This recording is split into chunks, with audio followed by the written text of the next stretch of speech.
महात्मा गांधी अस्पताल में 2 बच्चों की जलने से हुई मौत के मामले को गंभीरता से लेते हुए आज चिकित्सा विभाग के संयुक्त निर्देशक डॉक्टर इंद्रजीत सिंह ने अजमेर से भीलवाड़ा पहुंचकर अस्पताल का जायजा लिया और कहा कि जांच कमेटी बैठा दी गई है, जो भी दोषी होगा उसे सजा मिलेगी। महात्मा गांधी अस्पताल के एनआईसीयू में 2 दिन पहले एक बालिका की और बीती रात को एक बच्चे की अत्यधिक वार्मिंग के चलते जलने से मौत हो गई थी। इस मामले को लेकर कुछ संगठनों ने प्रदर्शन भी किया। मामले को गंभीरता से लेते हुए अजमेर से चिकित्सा विभाग के संयुक्त निर्देशक इंद्रजीत सिंह आज भीलवाड़ा पहुंचे और उन्होंने महात्मा गांधी अस्पताल का जायजा लिया। जायजा लेने के दौरान पत्रकारों से बातचीत करते हुए संयुक्त निर्देशक इंद्रजीत सिंह ने कहा कि मामले में जिसकी भी लापरवाही होगी, जांच रिपोर्ट आने के बाद उसके खिलाफ कार्रवाई की जाएगी। उन्होंने प्रारंभिक तौर पर घटना के बारे में कहा कि वार्ड में भर्ती बच्चे के शरीर से सेंसर हट जाने के कारण यह दुर्घटना हुई है, लेकिन इसमें किसी की लापरवाही रही, यह जांच का विषय और जांच रिपोर्ट आने के बाद ही कार्रवाई की जाएगी। एक सवाल के जवाब में उन्होंने कहा कि लेबर रूम में बच्चों के जन्म पर मिठाई के नाम पर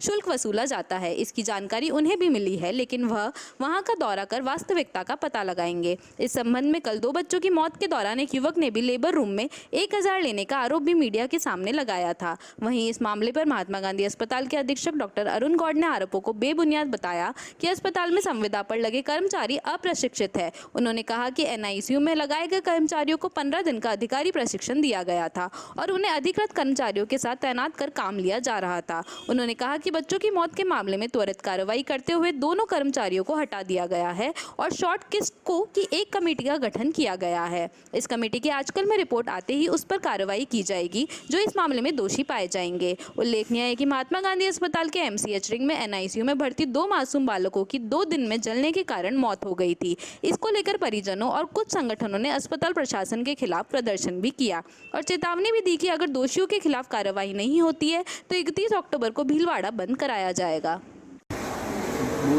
hello sir, good morning.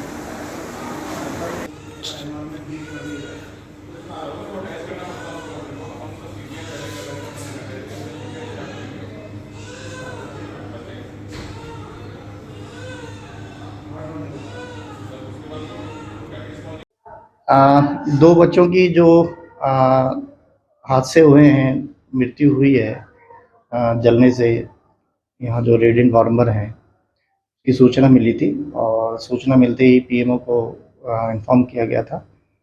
PMO को भी बात हुई है, जो हमारे यहाँ गौड़ साहब हैं, उन्होंने अर्जेंट इस पर ध्यान देते हुए कमेटी बना दी गई है, जिसमें एक जूरिस्ट है, सर्जन है, नर्सिंग सुपरिटेंडेंट है, एक पेडिशन है और उसकी कमेटी की जांच करके और जो भी इसमें कमी दिखती है, खासकर अभी डॉक्टर जो इंचार्ज उनसे बात हुई है कि जो बच्चे का टेम्परेचर बढ़ा है या कुछ हुआ है, वो बच्चे का एक स्किन का अटैचमेंट आता है जो बच्चे का टेम्परेचर बताता है। इनके द्वारा वही बताया जा रहा है कि वो किसी कारणवश हट गया था, उसकी वजह से ओवर हीट होने की वजह से ये दुर्घटना घटी है और अभी मेरे द्वारा विजिट की जा रही है और हम यहाँ बड़ी बारीकी से देख रहे हैं। हाँ जी, प्राइमेसी में ये आया है कि जो बच्चे का हर बच्चे का एक स्किन सेंसिटाइजर होता है जो कि बच्चे की स्किन पर लगाते हैं, वो उसको टेम्परेचर को रीड करता है।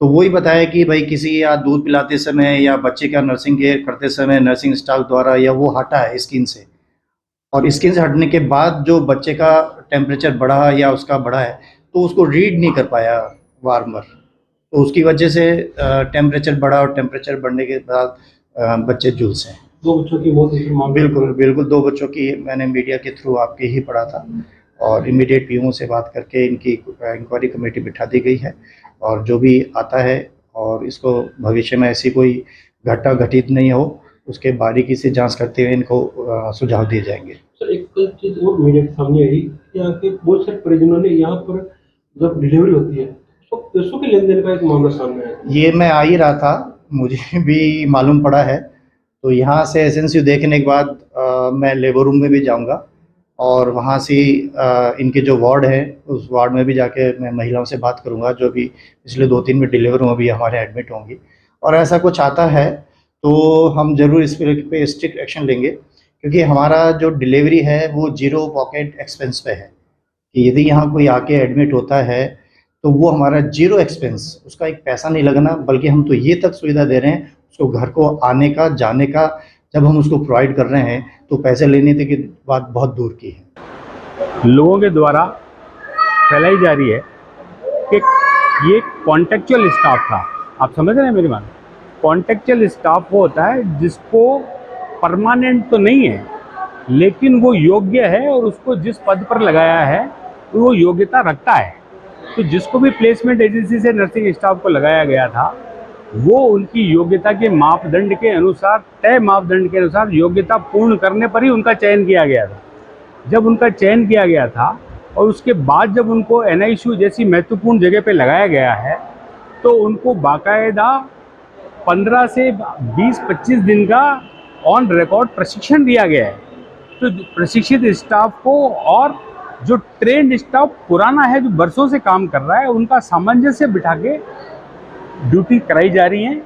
इसमें इस बात में कोई लॉजिक नहीं है कि हमने कॉन्ट्रेक्चुअल स्टाफ से क्यों वहाँ ड्यूटी कराई जा रही है। दूसरी स्टाफ, अगर जांच कमेटी त्वरित रूप से आज शाम तक ही रिपोर्ट दे देगी, प्रशासन किसी भी हालत में दोषी कर्मचारी को नहीं छोड़ेगा। प्राइमा फेसी जिसकी भी गलती है उसको हमने बिना किसी के कहे ही हटा दिया है। तो इंक्वायरी रिपोर्ट आती है, दोषियों के खिलाफ निश्चित रूप से सख्त कार्रवाई की जाए।